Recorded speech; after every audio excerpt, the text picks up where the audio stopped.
জানি না যোগু মিনু কেমন আছে। না আছে মাথা গোজার ঘর, না আছে সামান্য এক টুকরো জমি। এই খালের পারে কচুরি পানার ঘর হবে আমাদের। খাল পরে ঘর বানালো কে? এই কচুরিপানার ঘরে তোদের স্বাগত জানাই। গ্রামের লোক তো আমাদের দেখে ভয়ে পালাচ্ছে। উপকারীকে বাঘে খায়। আরে শোনো শোনো শোনো, একটি জরুরি ঘোষণা। যে কোনো দিন গ্রামে ভয়ঙ্কর জ্বর আশ্রয় পড়তে চলেছে। সবাই তাড়াতাড়ি নিরাপদ জায়গায় আশ্রয় নাও, আর নিজেদের গবাদি পশুদের সাবধানে বেঁধে রেখো। শোনো শোনো শোনো।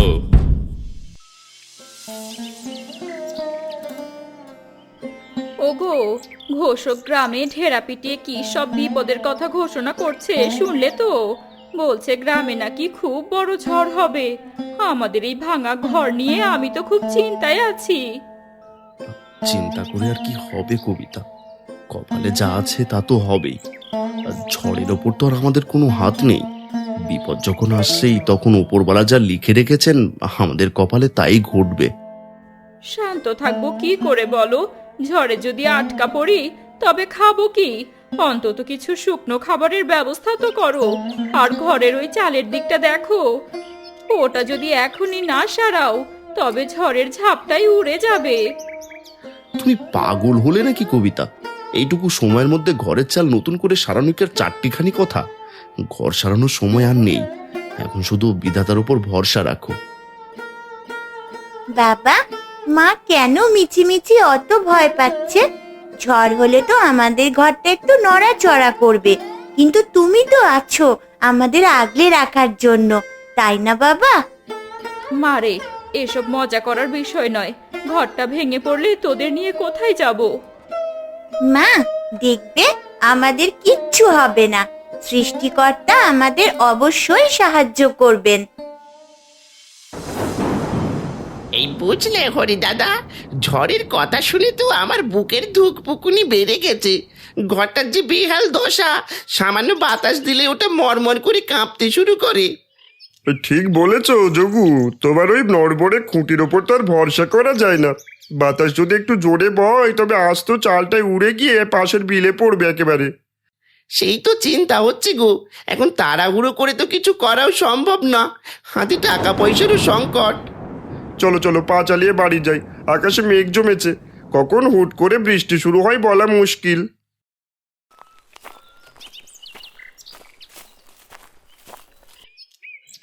বলি, তোমার কি কোনো কাণ্ড জ্ঞান নেই?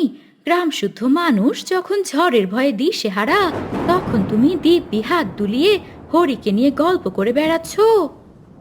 আরে গিন্নি, ঝড়ের ওপর তো আমার হাত নেই যে লাঠি দিয়ে তাড়িয়ে দেব। প্রকৃতির নিয়মেই ঝড় আসবে আর চলেও যাবে। মাঝখান থেকে তুমি কেন এত চেঁচামেচি করছো? চেঁচাবো না তো কি করব? ঘরের খুঁটিগুলো যে ওই পোকায় খেয়ে শেষ করে দিয়েছে, সেদিকে তো তোমার কোনো নজর নেই। এখন বিপদের মুখে আমরা কোথায় দাঁড়াবো? অত ভেবো না তো মিনু, গ্রামের এতগুলো মানুষের যা হবে আমাদেরও তাই হবে। সেদিন সন্ধে থেকেই হালকা বাতাস বইতে শুরু করেছে। ধীরে ধীরে ঝড়ের দাপট বাড়তে থাকে। দেখেছো কবিতা, ঝড়ের কি ভয়ানক রূপ! আশেপাশের গাছগাছালি ভেঙে পড়ছে। জানি না যোগু মিনু কেমন আছে। আমিও তাই চিন্তা করছি গো, এই কালবৈশাখী ঝড়ে যেন কারো ক্ষতি না হয়।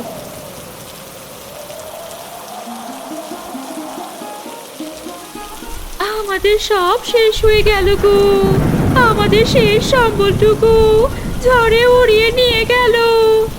এখন আমরা কার দুয়ারে গিয়ে হাত পাতবো? কেঁদো না গো মিনু, কেঁদো না। কি আর করবে, নিয়তি লেখা ছিল যে কোনো রকমে রাতটা কাটাতে হবে।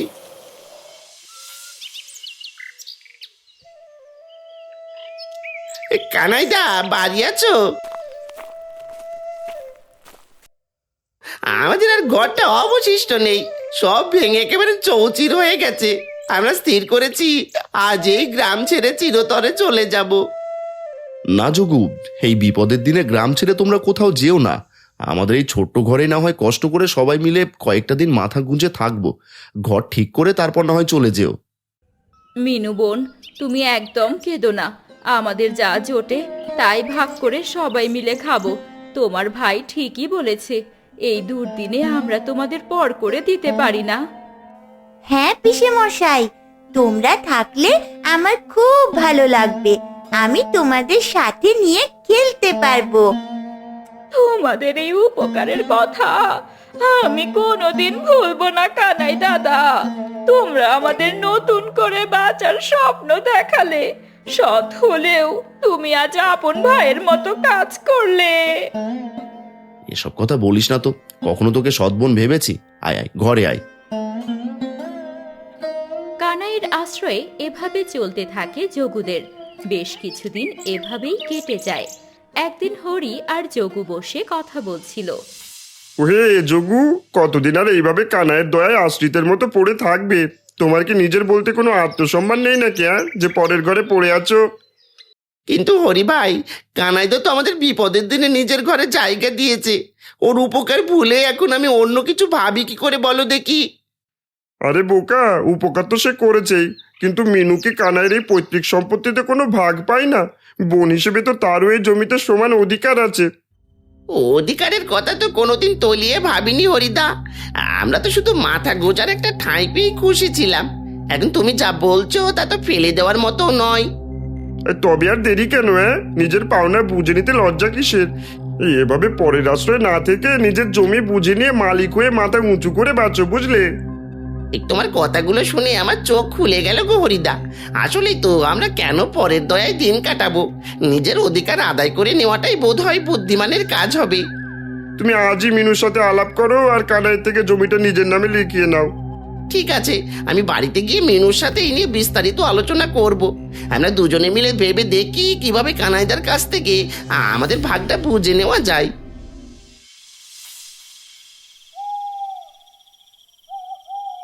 মিনু, আমরা কতদিন আর অন্যের দয়া এই ঘরে পড়ে থাকবো বলো দেখি? তুমি কানাইদার বোন হিসেবে এই জমির উপর তো আবার ন্যায্য অধিকার দাবি করো, বুঝলে? এ কি বলছো তুমি? বিপদের সময় কানাই দাদা আমাদের আশ্রয় দিল, আর এখন আমি তার কাছে জমির ভাগ চাইবো? এটা তো বেইমানি হবে। আরে বোকা, এটা বেআইনি নয়, এটা তোমার অধিকারের পাওনা, বুঝে নেওয়া, বুঝলে তো? জমিটা নিজের নামে থাকলে আমরা অন্তত মাথা উঁচু করে বাঁচতে পারবো। আর এই ঘর সারাতে অনেক টাকার দরকার। এত টাকা এখন কই পাবো বলো দেখি? তা ঠিক, কিন্তু আমি আরো আগে থেকেই দাদার কাছ থেকে বেশি জমি নিয়ে রেখেছি। এটা তো দাদার জমি, আমায় দিতে যাবে কেন? আরে নেওয়ার ব্যবস্থা আমি করব, তুমি শুধু কানপানিটা তোমার দাদাকে একটু দিয়ে রাখো। কানাই দাদা, একটা কথা বলার ছিল তোমায়। আমাদের তো নিজের বলতে কিছু নেই, সারা জীবন কি এভাবেই অন্যের আশ্রয়ে কাটাবো? তুমি যদি আমাদের ভাগের জমিটুকু লিখে দিতে। বোন, তুই কি বলছিস এসব? তোর ভাগেরটা তো তুই আগেই নিয়ে নিয়েছিস। এটুকু আমার শেষ সম্বল, সেটা লিখে দিলে আমরা কোথায় গিয়ে থাকবো? তোরা তো আমার সাথেই আছিস, আলাদা হওয়ার দরকারটা কি? দাদা, আশ্রিত হয়ে থাকা আর নিজের মালিকানায় থাকার মধ্যে অনেক তফাৎ আছে। আমি এত কিছু বুঝি না মিনু। এটা আমার ভাগের সম্পত্তি, তোকে কেন দিতে যাব? বিপদে আশ্রয় দিয়েছি বলে এখন ভিটে ছাড়া করতে চাস নাকি আমাদের?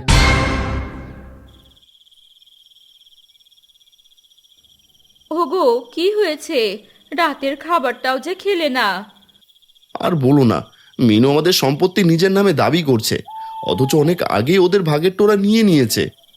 তুমি তো দরদ দেখিয়ে ঘরে তুললে, এখন আমাদের জমি নিয়েই টানাটানি শুরু করেছে। আজ বুঝলাম বাবা, বইয়ে পড়েছিলাম উপকারীকে বাঘে খায়। এটা তো সত্যি এখন তাই হচ্ছে।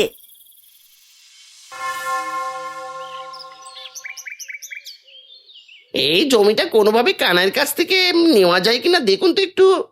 আরে মিয়া, তোমরা তো আগে থেকেই কানাইয়ের চাষি জমি নিয়ে নিয়েছো, এটাও নেওয়া যাবে, কিন্তু মিথ্যা কাগজের আশ্রয় নিতে হবে।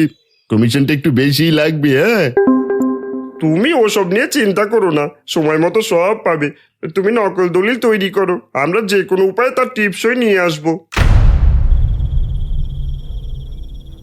সেদিন রাতের বেলা কানাই যখন ঘুমাচ্ছে, হারু আর যোগু চুপি চুপি তাদের ঘরের ভেতর ঢোকে। এই হারুদা, সবাই তো ঘুমোচ্ছে। কোন মতলবে এখানে আমরা আসলাম সেটাই তো জানি না। মেনুকে কি ডাক দেবো? আরে না, এই যে দলিলটা দেখছিস, এই দলিলে কানায় টিপ নিতে হবে। তাই বলি রাতের বেলা, দিনের বেলা নিলে হতো না? এই জন্যই তো তোর বুদ্ধি কখনো হবে না, বুঝলি?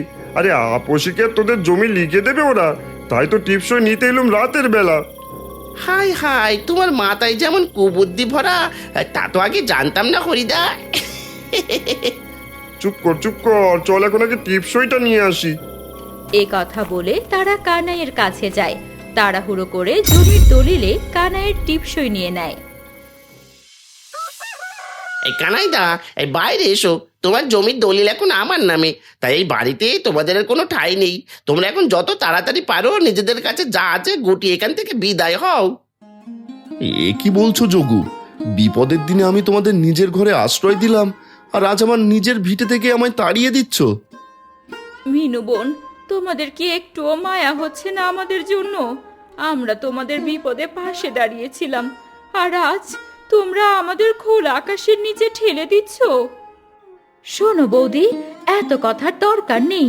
কানাই দাদার নিজের হাতে টিপসই দেওয়া দলিল, নিজের জমি নিজে নেব, তাতে কে কোথায় থাকবে তা আমরা কি জানি? পিসে মশাই, তোমরা আমাদের সাথে এমন করছো কেন?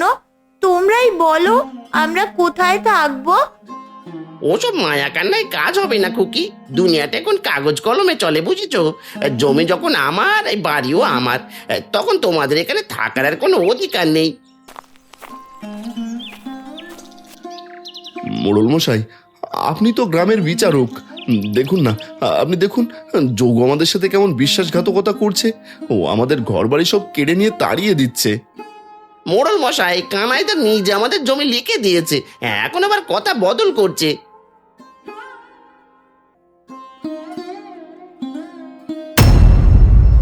ও দেখ কানাই, রাগ করিস না। আইনের কাছে তো আমরা সবাই অসহায়। জমি যখন তুই নিজের হাতে ওদের লিখে দিয়েছিস, তখন ওই বাড়ির মালিক তো এখন ওরাই। তোর হাতের টিপসই স্পষ্ট দেখা যাচ্ছে। আমি এসবের কিছুই জানি না মোড়ল মশাই। আমি কখনই বা টিপ দিলাম? আমরা এখন কোথায় যাব? যাবার তো আর কোনো জায়গা নেই। বউ মেয়ে নিয়ে যে পথে নামতে হবে। ওরা যখন তোদের আর রাখতে চাইছে না, তখন তোদের এই গ্রাম ছেড়ে চলে যাওয়াই বুদ্ধিমানের কাজ হবে। কপালে যা আছে তা তো আর কেউ খণ্ডাতে পারবে না। এখানে এত মানুষ দাঁড়িয়ে আছে, কেউ কিছুই বলছে না, আর সকলেই অন্যায়ের পক্ষে। চলো বাবা, সৃষ্টিকর্তা যদি চায় আমরা আবার ফিরে আসবো। বুক ভরা কষ্ট নিয়ে সকলের সম্মুখে কানাই, মালা আর কবিতা সেখান থেকে চলে যায়। হাঁটতে হাঁটতে বিকেল হয়ে যায়। বর্ষার জল চারদিকে নদীর মতো হয়ে আছে। অনেক পথ হাঁটলাম আমরা, কিন্তু চারদিকে শুধু পানি আর পানি। যাওয়ার মতো তো কোনো রাস্তা অবশিষ্ট নেই। সবটুকু একবারে নদী গর্ভে বিলীন হয়ে গেছে। আমাদের কপালে শেষ পর্যন্ত এই দুঃখই লেখা ছিল। না আছে মাথা গোজার ঘর, না আছে সামান্য এক টুকরো জমি। এই জনমানবহীন পথে আমরা কোথায় যাব? ধৈর্য ধরো কবিতা, বিপদের দিনে ভেঙে পড়লে চলবে না। চলো চলো, এই বড় বটগাছটার নিচে একটু বিশ্রাম নি। হয়তো সৃষ্টিকর্তা আমাদের জন্য নতুন কোনো পথ দেখাবেন।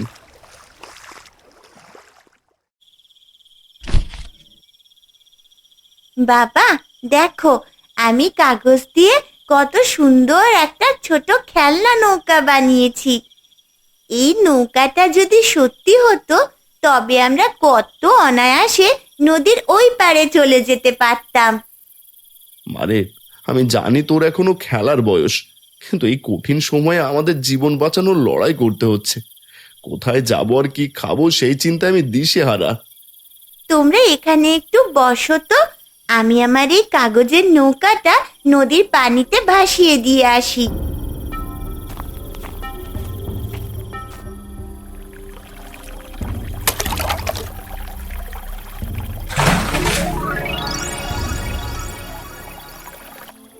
আহা, এই নিষ্পাপ শিশু আর অসহায় পরিবারটির কষ্ট দেখে আমার বুক ফেটে যাচ্ছে। দেখি ওদের জন্য গোপনে কিছু করতে পারি কিনা। এই বলে জলপরি তার জাদু বলে কাগজের নৌকাটি একটি বিশাল নৌকাতে পরিণত করে দেয়। বাবা, দেখে যাও, একটু আগে যেটা কাগজের নৌকা ছিল এখন কত সুন্দর একটা কাঠের নৌকা হয়ে গেছে। এ কি অলৌকিক কাণ্ড! মালার কাগজের নৌকা হঠাৎ করে এত বড় আর জলজ্যান্ত আসল নৌকা হয়ে গেল কি করে? আমাদের চোখের ভুল নয় তো কবিতা? আমিও তো তাই দেখছি, সবই সৃষ্টিকর্তার আশীর্বাদ। চলো দেরি না করে নৌকায় গিয়ে উঠি, দেখি ভাগ্য আমাদের আজ কোথায় নিয়ে যায়। হয়তো এই নৌকাই আমাদের নতুন কোনো ঠিকানার সন্ধান দিয়ে দেবে। তারা সকলেই সেই জাদুকরি নৌকায় উঠে পড়ে। তাদের নিয়ে নৌকা ভাসতে থাকে। রাত পার হয়ে ভোরের আলো ফোটে। নৌকা গিয়ে থামে এক নির্জন খাল পাড়ে। ওগো দেখো, এটা এক নির্জন কোনো খালের চর। চলো এখান থেকে ডালপালা কুড়িয়ে একটা মাথা গোজার ঠাঁই বানাই। তাই করতে হবে কবিতা। জায়গাটা বেশ শুনশান, অন্তত সমাজের কুচক্রি মানুষদের হাত থেকে রেহাই পাবো এখানে। মালামা, তুই আর তোর মা কিছু কাঠ জোগাড় কর, আমি গর্ত করে এগুলো পুঁতে একটা থাকার জায়গা বানাই। কি মজা, আমরা এই সুন্দর চরে ঘর বানাবো। আর দেরি কেন, সকলে মিলে কাজ শুরু করি। তারা সকলে মিলে সেই চরে কাঠ আর বাঁশ দিয়ে একটা ঘর তৈরি করে। ঘর তো কষ্ট করে বানালাম কবিতা, কিন্তু ঘরের চাল দেওয়ার মতো খড় বা গোলপাতা কিছুই দেখছি না। বাবা দেখো, ঘাটে কত কত কচুরিপানা স্তূপ হয়ে জমে আছে। এই কচুরিপানাগুলো রোদে শুকিয়ে কি আমাদের ঘরের চাল বানানো যায় না? বুদ্ধিটা তো মন্দ দিসনি মা। কচুরিপানা শুকিয়ে শক্ত হলে খুব চমৎকার ছাদ হবে। এসো সবাই মিলে কচুরিপানা দিয়ে আমাদের ছোট্ট সুন্দর ঘরটা সাজিয়ে ফেলি। হুররে, এই খালের পারে কচুরিপানার ঘর হবে আমাদের। কি মজা, আমরা কচুরিপানার ঘরে থাকবো, দেখতে অনেক সুন্দর লাগবে। অনেকদিন তো হয়ে গেল গো কানু দালাল, জমিটুকু হাতিয়ে নিয়ে দেবে বলেছিলে, কিছুই তো করছো না। আরে আরে, এত ব্যস্ত হইও না, মিনুদের সংসারটা গুছাতে দাও। ওরা তো জানে না জমিটা তোমার নামে করে ফেলেছি নকল দলিল দিয়ে। এই জন্যই তো জমি জমার কাজ লাগলেই তোমার কাছে ছুটে আসি। তুমি কি ভেবেছো যোগুর পিছনে এতদিন এমনি এমনি ঘুরেছি? নিজের কাজটা হাসিল করার জন্য ঘুরেছি।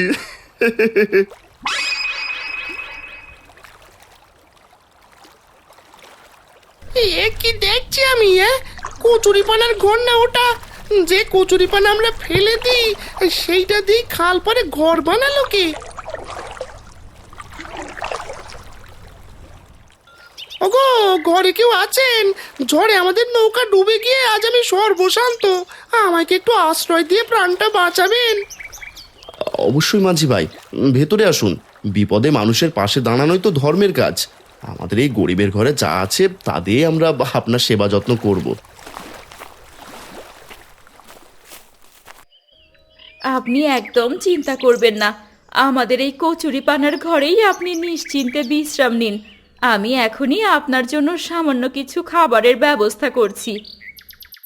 আপনাদের এমন দয়ার শরীর দেখে আমি মুগ্ধ। এমন মানুষ এখনো সমাজে বেঁচে আছে, এখানে না এলে আমি সেটা টেরও পেতাম না। আর একটা কথা, আপনাদের কচুরিপানার ঘরটা কিন্তু দারুণ হয়েছে। দারুণ হবে না কাকু, বুদ্ধিটা যে আমার ছিল। কানাই আর তার পরিবার এই নির্জন দ্বীপে বেশ সুখেই দিন কাটাচ্ছে দেখছি। ওদের এই সততার ধৈর্য কি শুধুই লোক দেখানো, নাকি হৃদয়ের গভীর থেকে আসা? তা আমায় একবার পরীক্ষা করে দেখতে হবে।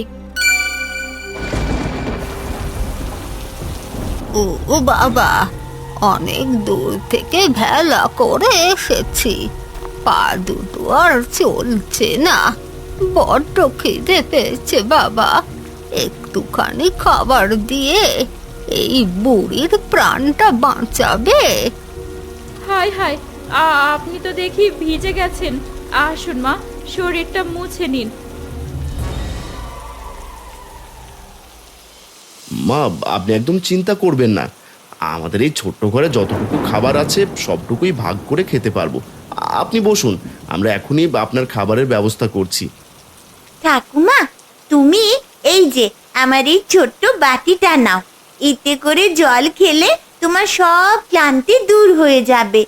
তুমি কি আমাদের এই কচুরিপানার ঘরে আজ রাতটা থাকবে তো? তোরা নিজেরা এত কষ্টে এই নির্জন খালের ধারে কাটাচ্ছিস, তবুও এক অপরিচিত ভিখারিকে এভাবে আপন করে নিলি। মা, এই যে মাঝিটাকে দেখছেন, এও খুব অসহায় হয়ে আমাদের এখানে আশ্রয় নিয়েছে। সেবা করাই তো মানুষের আসল ধর্ম। নিজের খাবার অন্যের মুখে তুলে দিলে তা কখনো ফুরিয়ে যায় না। ওপরওয়ালা আমাদের যতটুকু দিয়েছেন তাতেই আমরা পরম তৃপ্ত। বাহ, সমাজের মানুষ এখনো সবাই তবে নষ্ট হয়ে যায়নি, তার জল জ্যান্ত প্রমাণ তুই।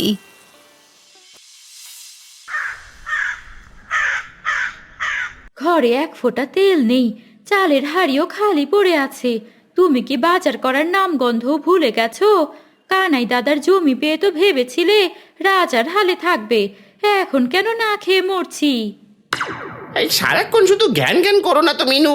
বাজার করার টাকা কি গাছ থেকে পড়ে নাকি? তোমার ভাইয়ের জমি পাওয়ার পর থেকেই তো দেখছি তোমার সব অলৌকিক দশা শুরু হয়েছে।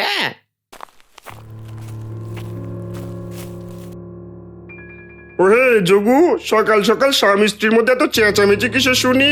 কি এমন ঘটলো যে পুরো গ্রাম একেবারে তোলপাড় করে ঝগড়া বাঁধিয়ে দিয়েছো? হরিদা, আপনার বুদ্ধিতেই তো কানাই দাদাকে তাড়িয়ে জমিটা লিখিয়ে নিলাম, কিন্তু এখন উনি বাজার করে না, দিনরাত শুধু খিটখিট করে আর ঝগড়া নিয়ে পড়ে থাকে। আরে বোকা, জমি নিয়ে অযথা মুখ নষ্ট করো না তো, কারণ এই জমি এখন আর তোমাদের নেই। এই দলিল দেখো, বুদ্ধি খাটিয়ে সবটুকু আমি নিজের নামে করে নিয়েছি। এ কি বেইমানি করছো হরিদা? আমরা তো তোমার কথা মতোই সব করলাম, আর তুমি এখন আমাদের ঠকিয়ে সর্বশান্ত করে দিচ্ছ। আমাদের মাথা গোছা টাই কোথায়? ঘরটাও তো সারালাম না। কানাইকে যেভাবে বোকামি বুঝিয়ে তোমরা গ্রাম থেকে তাড়িয়েছিলে, আমিও ঠিক সেভাবেই তোমাদের তাড়িয়ে দিচ্ছি। এখন এই বাড়ি ঘর সব আমার। তোমরা যত দ্রুত পারো বিদায় হও দেখি।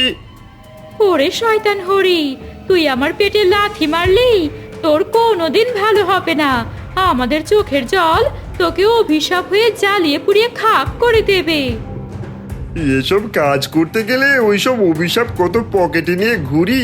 বেশি কথা না বলে বিদায় হও দেখি, নয়তো আবার লাঠিয়াল নিয়ে আসতে হবে আমাদের। হ্যাঁ, এদের কথা শুনে যোগু আর মিনু অসহায়ের মতো ঘর ছেড়ে বেরিয়ে পড়ে। গ্রামের রাস্তা দিয়ে তারা হাঁটতে থাকে। ওগো, আমাদের পাপে আজ আমরাও রাস্তার ভিখারি হয়ে গেলাম।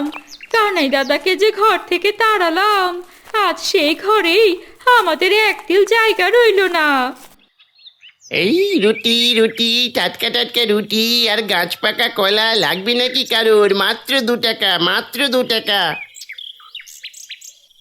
রুটিওয়ালা ভাই, আমাদের দুটো দেবে রুটি। সারাদিন পেটে কিচ্ছু পড়েনি, আর আমাদের হাতে কোনো টাকাও নেই। কি আমার রসের আলাপ গো? টাকা নেই রুটি খেতে এসেছো? টাকা নেই তো ভিক্ষে করতে পারো না? দূর চাই, এই বয়সে তো কেউ ভিক্ষেও দেবে না। সরো সরো এখান থেকে। এই রুটি রুটি। ঠিক বলেছো মিনু, লোভের বশবর্তী হয়ে নিজের বোন জামাইয়ের সাথে যে বেইমানি করেছি, আজ সৃষ্টিকর্তা তারই বিচার করেছেন। হ্যাঁ, আমাদের মতো বেইমানদের কেউ ভিক্ষেও দেবে না। ওরে বাছারা, আর যে হাঁটতে পারে না, ক্ষুধার জ্বালায় মরে যাচ্ছি। তোদের ঝোলায় কি সামান্য কিছু খাবার হবে এই অভাগীর জন্য? মাগো, আমাদের নিজেদেরই পেট চালানোর মতো কানাকড়ি নেই। আমরা নিজেরা আজ ঘর ছাড়া ভব ঘুরে, আপনাকে দেওয়ার মতো এক মুঠো মুড়িও যে আমাদের কাছে অবশিষ্ট নেই। আমরা আমাদের আপনজনকে ঠকিয়ে জমি কেড়ে নিয়েছিলাম মা, আর আজ এক শয়তান আমাদের সর্বস্ব কেড়ে নিয়ে পথে বসিয়ে দিল। আমাদের অভিশপ্ত জীবনে কাউকে দেওয়ার মতো কিচ্ছু নেই। তোদের চোখে জল আর মনে অনুশোচনা দেখে বুঝলাম তোরা নিজেদের ভুল বুঝতে পেরেছিস। অনুতপ্ত মানুষের জন্য সৃষ্টিকর্তার করুণা সব সময় খোলা থাকে। তোমরা কি আমার সাথে যাবে? হ্যাঁ, আমাদের যাওয়ার মতো তো কোনো ঠিকানাই নেই মা। আপনি যেখানে নিয়ে যাবেন আমরা সেখানেই যাব। অন্তত এই পাপের গ্রাম থেকে দূরে কোথাও গিয়ে শান্তি খুঁজি। তবে চল, দেরি না করে আমার সাথে চল। ওই নৌকায় উঠে বস।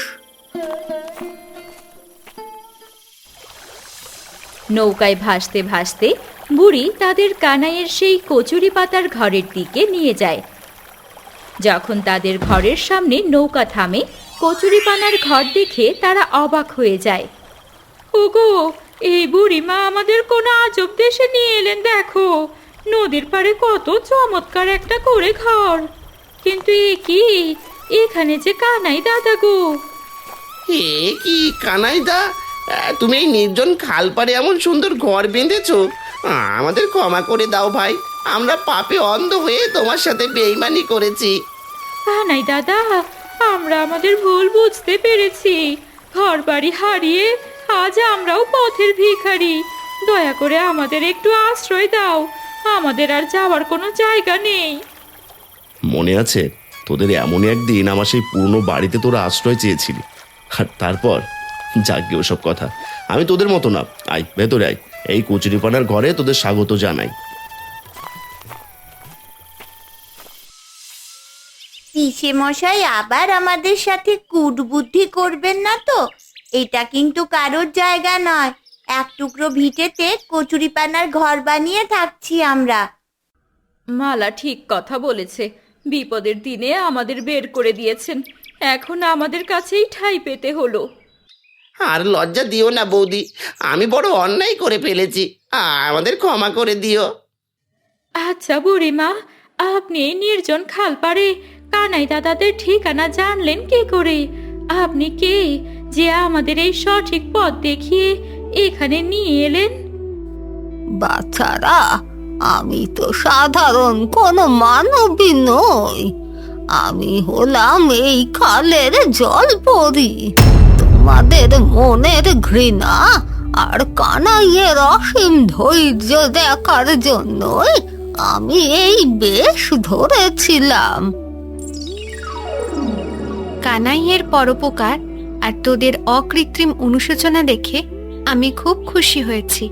তোদের পরীক্ষা নিতেই আমি বারবার নানা রূপে তোদের সামনে গিয়েছি। ওগো দয়াময়ী পড়ি, আমাদের এই বিপদ থেকে ফিরিয়ে আনার জন্য আপনাকে অনেক ধন্যবাদ। আজ থেকে আমরা সবাই মিলে এই কচুরিপানার ঘরেই সুখে শান্তিতে দিন কাটাবো।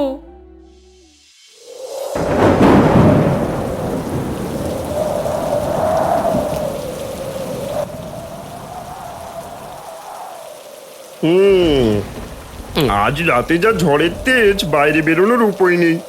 যোগ আর কানাই বেশ ভালোই জব্দ করা গেছে ওদের। হ্যাঁ, এখন আমি একাই এই জমির মালিক। ঠিক বলেছেন হরি ভাই, আপনার মাথা তো নয় যেন হীরার ধার। ওই বোকাগুলো যেভাবে হটিয়ে দিলেন, এখন আমাদের আখের গোছাতে আর কেউ বাধা দিতে পারবে না। যাই বলো, তোমার সাহায্য না থাকলে পেতাম না, বুঝেছো? মোড়ল মশাই ওদের পক্ষেই কথা বলতো। জাল দলিল কি মোড়ল মশাই চেনে নাকি?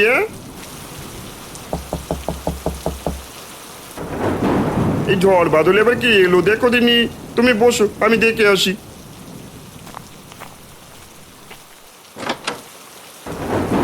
ও হরিদা, সর্বনাশ হয়ে গেছে। আমাদের সাথে একটু চলো, তোমাদের জামাই পানিতে পড়ে গেছিল, আধমরা হয়ে নদীর ঘাটে পড়ে আছে। একটু সাহায্য করবে, চলো। এই ভাগ এখান থেকে। এই ঝড় বাদলে রাতে আমাকে কি ভূতে ধরেছে নাকি? বেটার লোভ হয়েছিল অন্যের জমির প্রতি, এখন মরুক গিয়ে। যত সব আপদ এই বৃষ্টির রাতে উদয় হয়। যা বলছি কানে যায় না? কে মরলো কে বাঁচলো তাতে যায় আসে না। যাও তো, বিরক্ত না করে আমাদের খেতে দাও এখন। তোরা মানুষ নস, তোরা হলি পিশাচের প্রতিচ্ছবি। অভাবী মানুষকে সাহায্য তো দূরের কথা, তোদের বিন্দু মাত্র মনে দয়া মায়া বলতে কিছুই নেই। এ কি হরিদা, এ যে রাক্ষসী পরি মিনুর রূপ নিয়ে এখানে এসেছে যে, পালাবো কোথায় এই ঝড় বৃষ্টিতে? চুপ কর পাপি, সারা জীবন অন্যায়ভাবে অন্যের জমি দখল করে খেয়েছিস। তোদের মতো পাপীদের চরম শাস্তি হওয়া উচিত। তোদের মাথায় শয়তানের মতো লম্বা শিং গজিয়ে যাক। এই বিভৎস রূপ তোদের পাপের ফল হিসেবে সারা বিশ্ব দেখবে। জলপরীর কথা শেষ না হতেই হরি আর কানু দালালের মাথায় দুটো মস্ত বড় শিং গজিয়ে ওঠে। এ কি সর্বনাশ হলো রে কেন? আমার মাথায় যে শিং গজিয়ে উঠলো রে, এ তো টানলে খুলছে না। ও পরি, আমাদের ভুল হয়েছে, ক্ষমা করে দাও। মনে রাখবি, এই শিং ততক্ষণ তোদের মাথা থেকে সরবে না যতক্ষণ না তোরা তোদের হীন কাজের জন্য সত্যিকারের প্রায়শ্চিত্ত করছিস। তোদের এই কুৎসিত রূপই হবে তোদের কৃতকর্মের দণ্ড। হরিদা, এ যে চলে গেল, এখন কি হবে? এই শিং মাথা নিয়ে তো কারো কাছে যেতেও পারবো না। এক কাজ করি, তুমি আমারটা ধরে টান লাগাও আর আমি তোমারটা। যদি খুলে যাই। কি আর করার? আইয়ো, জোরসে বলো। আইয়ো, খুলছে না যে, আরো জোরে টানতে হবে। জোরসে বলো। আইয়ো। ওরে ওরে, সবাই ছুটে আয়, দেখ দেখ হরি আর কানু দালালের মাথায় ওগুলো কি গজিয়েছে। মানুষের মাথায় কি কখনো এমন শয়তানের মতো লম্বা কালো শিং থাকে?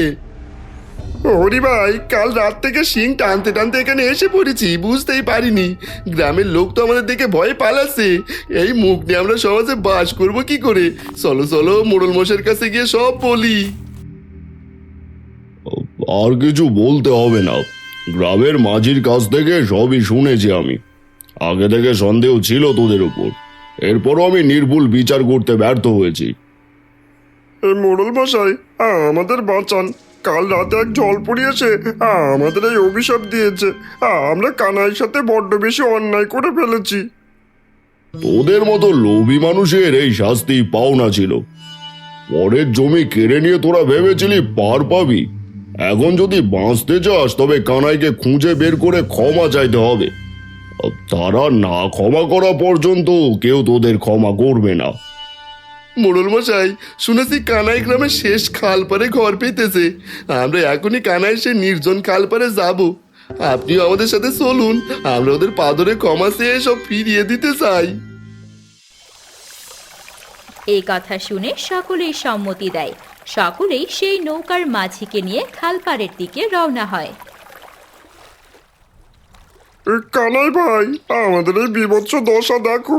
আমরা তোমার ভিটে মাটি সব ফিরিয়ে দিচ্ছি। দয়া করে আমাদের এই অভিশাপ থেকে মুক্তি হওয়ার পথ বলে দাও। এ কি হরিদা নাকি? কি দশা তোমার? আমি তোমাদের মনে কোনো ঘৃণা পুষে রাখিনি। মানুষ তো ভুল করেই শেখে। আমি অন্তর থেকে তোমাদের ক্ষমা করে দিচ্ছি। সৃষ্টিকর্তা যেন তোমাদের ওপর দয়া করেন।